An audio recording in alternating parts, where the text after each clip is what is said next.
네 번째 여전대 끌고 가기 힘든 마음. 하나님이 또 우리 여전대원들에게 은혜와 복 주시기를 축복합니다. 네. 자, 우리 옆에 사람과 인사합시다. 인생의 교훈을 받으며 살아갑시다. 인생의 교훈을 받으며 살아갑시다. 다양한 자꾸 교훈이 돼야 돼. 교훈이 보고 배우는 것이 있어야 돼요. 8월 14일 날 국민일보 신문에 조성은이라는 기자가 이런 기사를 썼습니다. 미국에 37살 되는 티나 박이라는 여자분이 있는데, 이 사람이 37살 나이에 1조 1200억 원의 예산을 집행하는 이 부의장이 되어버렸어요. 엄청나죠? 37살의 이 티나 박이라는. 근데 그 사람의 성공 비결이 뭐냐라고 했더니 봉사하는 거다. 봉사. 그러니까 아버지가 목사님이었는데 그 기사를 쭉 읽어보니까 어렸을 때부터 교회에 봉사하는 것이 자기의 비결이었다라고 이야기를 하는 거예요. 그러면서 이 사람이 무역센터 무너질 때도 거기 있었고, 그런데 24살에 뉴욕 증권거래, 미국에 있는 뉴욕 증권거래소 회계 감사 책임자가 됐어요. 24살. 대학교 졸업하잖아요. 엄청나죠. 이 사람이 당신의 성공 비결이 뭐냐 하니까 이 기사에 정확하게 나옵니다.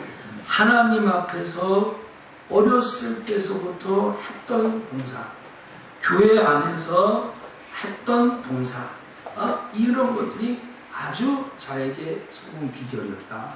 이렇게 얘기를 했어요. 그래서 제 들어가는 서재 입구에다가 딱 붙여요.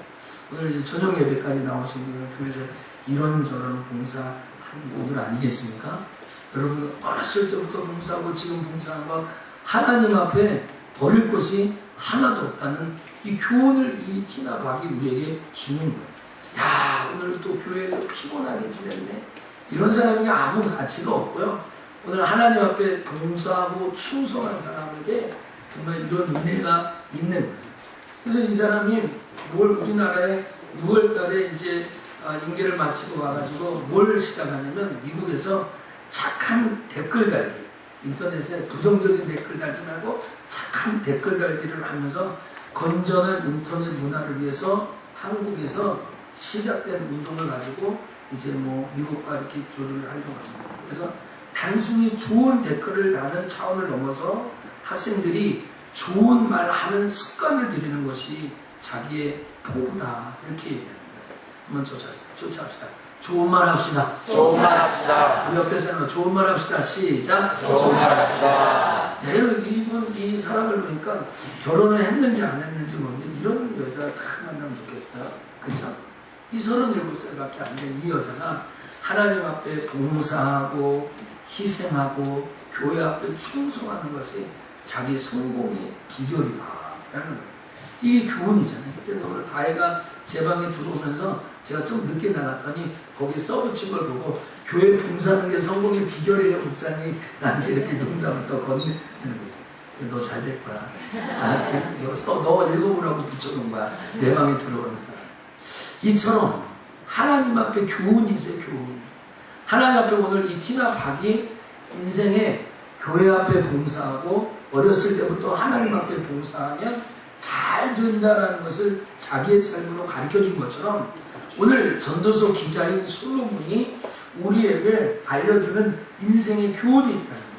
이거 우리 8월 첫째 주인가요? 그때쯤에 제가 여러분과 찬양 예배를 드리면서 인생의 첫 번째 교훈은 했습니다. 16절과 17절, 오늘 전도서 3장 16절과 17절은 인생을 살아가는 우리의 삶 가운데 하나님이 주신 인생의 교훈은 한번 쫓아합시다. 의인과 악인도 다 심판받는다. 다 심판받는다. 그러면 솔로몬이 아주 지혜로운 판단자잖아요. 그러니까 16절과 10절에 보니까 재판하는 곳에 악도 있고 공의를 행하는 곳에도 악도 있다는 거예요. 하나님 마음속에 의인과 악인을 하나님이 다 심판한다. 그 목적을 이룰 때까지. 오늘 여러분의 삶 가운데 악한 자는 왜 심판하나? 하나님이 악한 자도 심판합니다. 또 의로운 자도 심판합니다. 성경은 의인은 영생으로 또 악인은 영벌로 갚아준다고 말씀하셨습니다. 그래서 오늘 언제 갚아주냐? 때가 되면 다 갚아줍니다. 성경이 목적을 이룰 때에 갚아준다라고 성경이 얘기하잖아요. 때가 되면. 우리들이 이렇게 얘기하죠. 왜 알고 가고 가라지를 맨 처음부터 가라지를 안 하고 알고만 있었으면 될 텐데. 여러분 가라지도 필요해요. 가라지. 그러나 가라지가 때가 되면 알곡과 가라지가 나뉘어질 때가 있다는 거죠. 자, 오늘 이제 본론적으로 본문에서 말하는 인생의 두 번째 교훈, 첫 번째 교훈은 의인도신만 갖고 악인도신만 맞는 거였다면 두 번째 교훈은 뭐냐? 사람과 짐승이 다른 것도 있고 똑같은 것도 있다. 사람, 오늘 우리 사람 아닙니까? 이 만물의 영장인 사람이 개, 돼지, 소 같은 짐승하고 똑같은 것도 있고 다른 것도 있다라고 얘기합니다. 18절과 19절 두 번째 교훈을 들어볼까요? 읽어보겠습니다. 시작. 내가 심중에 이르기를 인생의 일에 대하여 하나님이 저희를 시험하시니 저희로 자기가 짐승보다 다름이 없는 줄을 깨닫게 하려 하시리라 하였노라.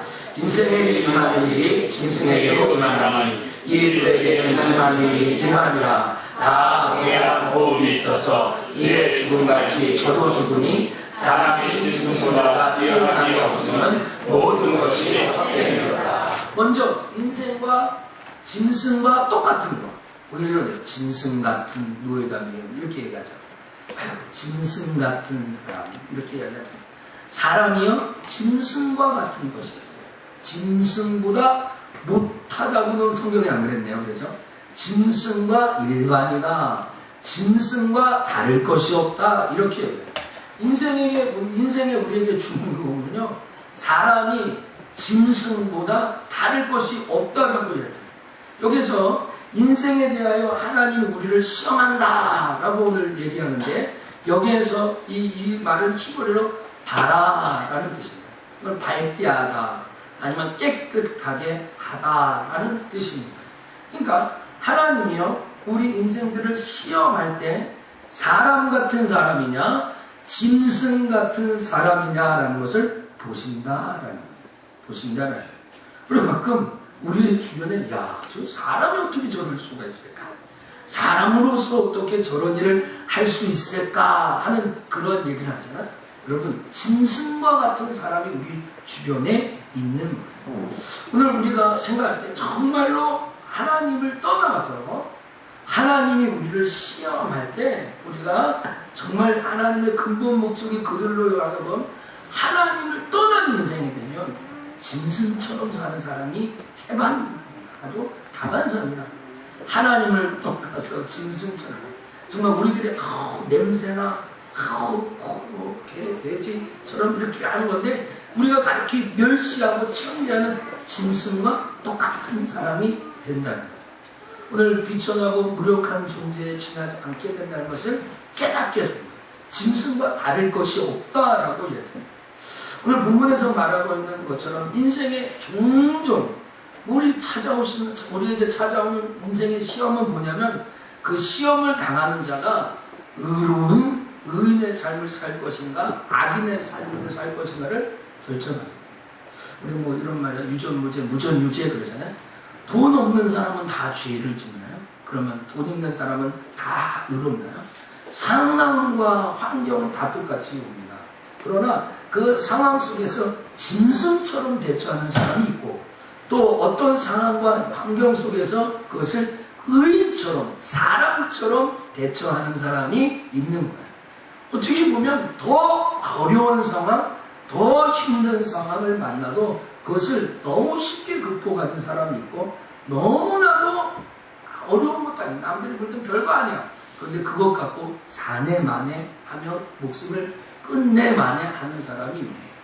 오늘 제가 2부 예배 때 할 때도 얘기했고 오늘 새벽에도 얘기했지만 그 만년필을 만드는 것을 갖고 여러분 한번 생각해 보세요. 보험회사 직원이 계약을 해서 갔는데 잉크 가지러 간 사이에 다른 회사하고 계약을 했으면 막 우라가 치물 거 아니에요.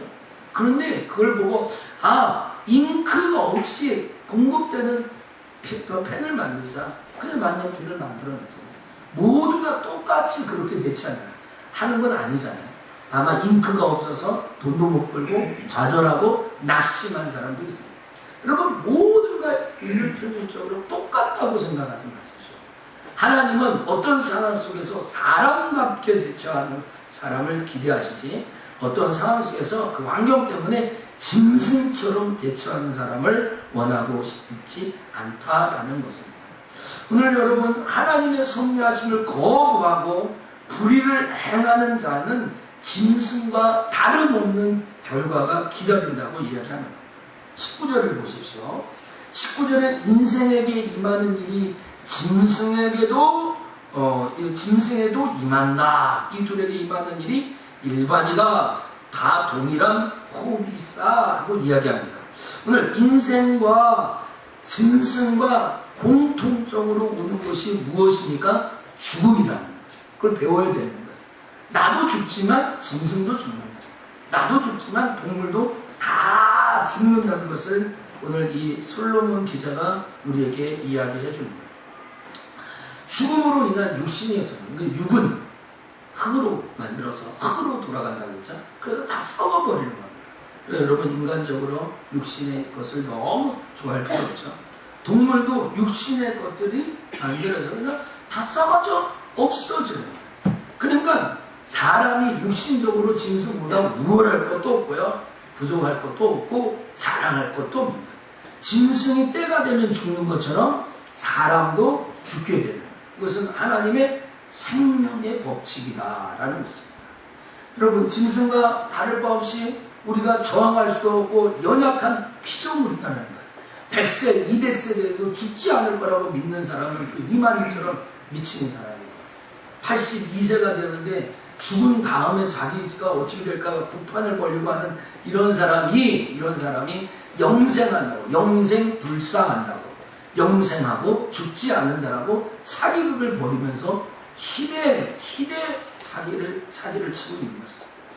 오늘 여러분 아셔야 될 것입니다. 누구나 짐승처럼 다 죽는다는 공통점을 가졌다는 것을 오늘 교훈으로 갖기를 축복합니다. 네. 오늘 나도 죽는다라는 거예요. 언제 죽을지 모르지만 나 하나님이 데려가신다. 이게 공통점이에요. 근데 짐승하고 우리하고 다른 점이 있다는 거예요.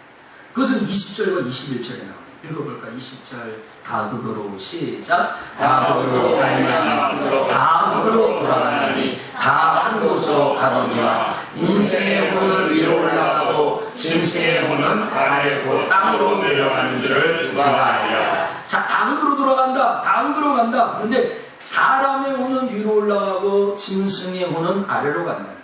간단 명료하게 얘기합시다. 짐승은 천국이 없어요. 짐승은 영생이 없고 구원이 없어요. 짐승은 하나님 앞에 봉사 충성이 없어요. 그냥 본능에 따라 하나님이 창조하신 질서에 따라 살아갈 뿐입니다. 하나님을 섬길 수도 없고 하나님과 관계할 수도 없습니다. 인생의 혼은 위로 올라간다. 하나님과 관계하는 인생이라는 거예요. 짐승은 땅으로 내려간다. 짐승은 이 밑으로 구원받을 수 없습니다. 그래서 무슨 애완견을 키우고 뭐 짐승을 키우면서 거기에 너무 애착을 주거나 또 과다한 사랑을 주는 것은 어리석은 일이에요. 그건 천국 못 갑니다. 영생 못 갑니다. 여러분 아시죠? 어떤 호주의 부자는 자기의 유산을 강아지에게 물려줬어요. 나눠주지. 그렇죠? 여러분 호주에는 강아지만 다니는 교회가 있어요. 강아지만 다니는 교회가 있어요. 여러분 말도 안 되는 것이죠. 짐승은 땅으로 가는 거예요.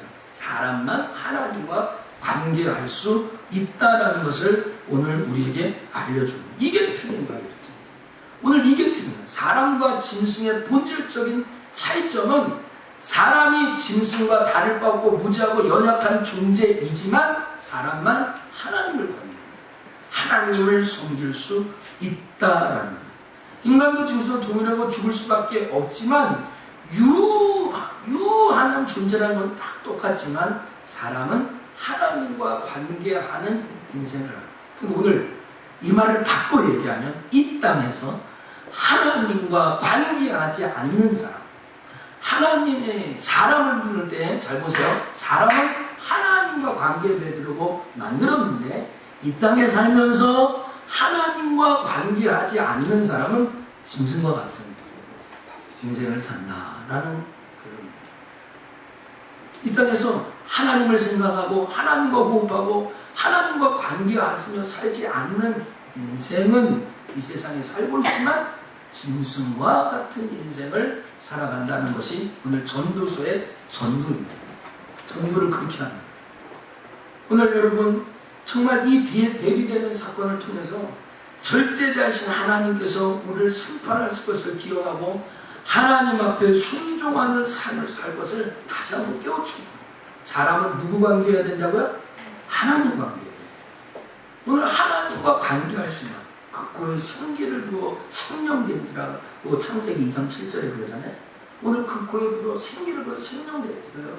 그러니까 하나님의 호흡, 하나님의 생기가 부은 사람은 하나님과 관계해야지 이 땅의 짐승과 하나님의 것과 관계해서는 안 된다라는 것입니다. 자, 인생에게 주는 마지막 교훈, 세 번째 교훈은 무엇입니까? 세 번째 교훈은 하나님 앞에서의 기회는 한 번이다. 한 번이다. 두 번 아니다. 그러므로 최선을 다해서 살아야 된다. 한번 조치합시다. 하나님 앞에서 기회는 한 번이다. 한 번이다. 그러므로 나는 최선의 삶을 산다. 최선의 삶을 산다. 이게 오늘 성경의 결론입니다. 오늘 이 3장에서 우리에게 주는 말. 자, 22절을 그러므로 내 소견에 읽겠습니다. 시작. 그러므로 내 소견에는 사람이 자기의 즐거운 것보다 나은 것이 없나니 이는 그의 행복이라. 그 시험사를 보게 하려고 저를 보러 데리고 올 자가 누구이냐. 이렇게 얘기하죠. 오늘 3장 맨 마지막 22절에 사람에게는 기회가 딱 한 번, 두 번 사는 사람 없고 세 번 사는 사람 없어요. 사람이 이 땅에서 사는 것은 딱 한 번밖에 없다는 거예요. 그래서 최선의 삶을 살아가는 것이 그 사람에게 복이다라는 것을 알려주고 있는 것입니다. 오늘 22절에 그걸 어떻게 합니까? 그러므로 내 소견에는, 솔로몬의 생각에는 사람이 자기 일에 즐거워하는 것보다 나은 것이 없답니다. 자기 일이 크든지 작든지 아니면 위대하든지 왜소하든지 상관없이 자기의 일을 즐거워한다는, 이 말은 많은 주석가들이 뭐라고 하냐면 하나님 앞에 성실하게 살고 하나님 앞에 오늘도 감사하게 사는 거예요. 제가 1000명 앞에 설교를 못해도 오늘 저를 사랑하는 성도들 앞에 하나님의 말씀을 먹이고 입히면서 이 일이 얼마나 소중한 줄 알고 최선을 다하는 거예요. 오늘 여러분의 가정이 그물을 둘러싼 아주 호화주택은 아니라 할지라도 내 사랑하는 자녀들과 남편과 지나면서 최선, 다시 돌아올 수 없는 하루라고 믿고 최선을 다하라는 것이 오늘 성경의 본문입니다. 자기 일에 즐거워하는 것보다 나은 것이 없나니 이것이 너희에게 주신 그의 분복, 하나님의 복이다라는 거예요. 우리 옆에 사람과 인사합시다. 오늘 최선을 다합시다. 오늘 만일 죽은 다음에 다시 이 세상에 돌아와서 한번 내가 다시 최선을 다해야 되겠다, 안 된다는 거예요. 그럴 수 없다라는 거예요. 성경에 뭐예요? 그의 신무사, 앞으로 될 일, 나중에 될 일을 보게 하려고 저를 앞으로 갔다, 타임머신 타고 앞으로 갔다, 다 지난 다음에 다시 다은이가 하품만 가리고 하품하고 아가씨가 속을 다 보이고 예배 시간에 그래서 뒤로 갔다. 뒤에 에어컨 켜도 되는 뭐 퍼지면 또 키면 되죠. 내가 타임머신 타고 앞으로 갔다가 그걸 또 다시 바꾸려고 뒤로 오는 걸 누가 그렇게 해줄 사람이 있냐는 거예요. 아무도 없다는 거야. 이 세상에 아무도 없다는 거예요. 여러분 5분 후에, 5년 후에, 3년 후에, 10년 후에 여러분에게 주실 축복 또는 불행을 알 사람이 어디 있어요? 아무도 없어요. 그런데 성경이 뭐래? 지금 잘하는 거예요. 지금 최선을 다. 이게 인생의 교훈이라는 거예요. 이 솔로몬 왕이 이 전도서를 쓰면서 사람들에게 하나님을 경외해야 될 이유에 대해서 그렇게 얘기하는 거예요. 여러분 자신 있는 분 있어요? 내 인생에 대해서 앞으로 되어질 일에 대해서 기고만장하고 교만한 말을 내뱉을 수 있는 사람이 있어요? 아무도 없어요. 아무도 세상에는 없어요. 그러므로 오늘 하루하루를 최선을 다해서 사는 거예요. 여러분 어떤 선생님이 학생들에게 물어봤습니다. 세상에서 가장 비싼 금이 뭐냐? 아이들이 손을 들었습니다. 순금이요, 백금이요, 아니면 또 그 다음에 황금이요, 막 그랬어요. 정답은 뭐예요? 가장 비싼 금은 뭐라고요? 옆에 순금이야. 가장 비상금은 백금도 아니고 순금도 아니고 황금도 아니고 지금이라고 지금. 왜? 돈으로 살 수 없으니까. 이해가 돼요? 아니 설교 이제 끝났는데 결론이 안 나요. 지금이 중요하다. 지금이 가장 비싼 거예요. 돈으로 살 수 없는 시간. 그러니까 아까 티나 박처럼 하나님 앞에 봉사하고 충성하고 다시 할 수가 없어요. 다시 하나님의 축복을 끌어올 수가 없는 거예요. 여러분 1조 1200억 원이 어떻게 생긴 돈이에요? 우리가 10억이라도 한번 만져봤어요. 그렇죠? 1조 1200억 원을 집행하는 사람이 어떻게 돼요? 오늘 이 지금 하나님 앞에 봉사하는 거 귀하게 여기셔야 되는 거예요. 할렐루야. 아멘. 여러분 어떤 사람이 또 목사님이 그렇게 물어봤어요. 이 세상에 제일 좋은 대학 뭔지 아냐? 제일 좋은 대학 어떤 대학? 연대? 고대? 아니면 외국어대? 아니면 제일 좋은 대학 얘기하면 못 가도 말을 해도 해봐. 서울대? 카이스트? 막 나와. 이 세상에서 제일 좋은 대학은 그대랍니다. 그대. 아니 제가 우스개로 하려고 하는 말이 아닙니다. 오늘 내가 하나님과 함께 할 수 있는 이 시간, 지금 또 나와 함께 주의를 하는 그대 가장 좋은 대학. 가장 좋은 대학. 오늘 여러분 잊지 말아야 돼요. 오늘 한 번밖에 없는 인생. 한 번 지나가면 다 살아요.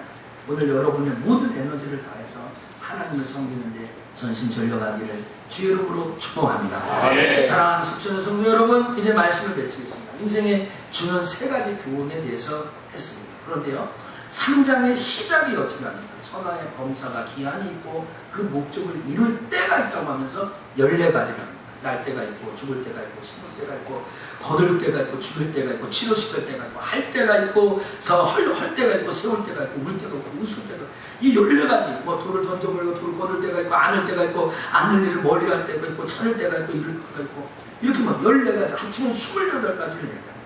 그러면 인생의 타이밍을 중요시하죠. 타이밍에 대해서 때에 대해서 얘기합니다. 그리고 이 타이밍을 갖는 교훈을 주는 거예요. 그 교훈은 모든 때는 하나님의 심판이 되는 거예요. 어떤 선택을 해도 악인과 의인의 심판이 돼요. 그 때를 구별한 이 타이밍 안에는 짐승같이 사는 사람과 사람같이 사는 사람, 하나님을 관계하는 사람과 하나님을 관계하지 않는 사람이 있다는 것을 교훈으로 던져줍니다. 맨 마지막으로 이 기회는 2번이다, 1번이다. 그렇기 때문에 오늘 하루하루를 하나님 앞에 최선을 다하여 하나님 앞에 살 것을 전도서 기자가 우리에게 권합니다. 어떻습니까? 우리 소천의 성도 이런 인생의 교훈을 잊어버리지 않기를 주의 이름으로 축복합니다. 아멘. 그래서 우리 사역전도에 오늘 4명밖에 안 나왔지만 일당백 하면 되잖아요. 그럼 400인데 그쵸? 그쵸? 안 나오신 분들은 또 소중하지만 귀중하지만 오늘 우리 사역전도의 회원들이 하나님 앞에 힘을 얻어서 인생의 교훈을 얻어요. 2번 안 나요. 2번. 내년에 회장 또 안 시켜줘. 걱정하지 마세요. 한번 시작하면 못하는 일이에요. 근데 있을 때 연말까지 열심히 하시고 너무 울지 마시고 최선을 다해 또 다른 분들 도와주시고 회장님이 우니까 회원들도 막 눈물 닦고 그러는 거예요. 이게 무슨 시츄에이션인가 하는데 아마 좀 이제 얼마 안 남아서 안타까움이 있고 그런 말씀 이제 때가 있습니다. 이 교훈을 받아서 남은 12월 달까지 잘 달려가기를 주님의 이름으로 축복합니다. 기도하겠습니다. 살아서 역사하시는 하나님 감사합니다. 오늘 솔로몬 기자가 우리에게 던져주는 인생의 3가지 교훈에 대해서 가슴속에 새겨보았습니다. 의인도 악인도 심판을 받고 정말 짐승과 사람이 다른 것이 있고 같은 것이 있는데 같은 것은 하나님 앞에 우리 모두가 죽게 된다는 것이고 다른 것은 사람만이 하나님을 관계하는 인간의 영만 혼만 하늘로 간다는 것입니다. 하나님 이 한 번밖에 없는 기회를 선용해서 오늘도 좌우를 둘러보지 말고 오직 주님만 바라보고 최선의 삶을 살 수 있도록 축복하여 주옵소서. 감사하고 예수님 이름으로 기도합니다. 아멘.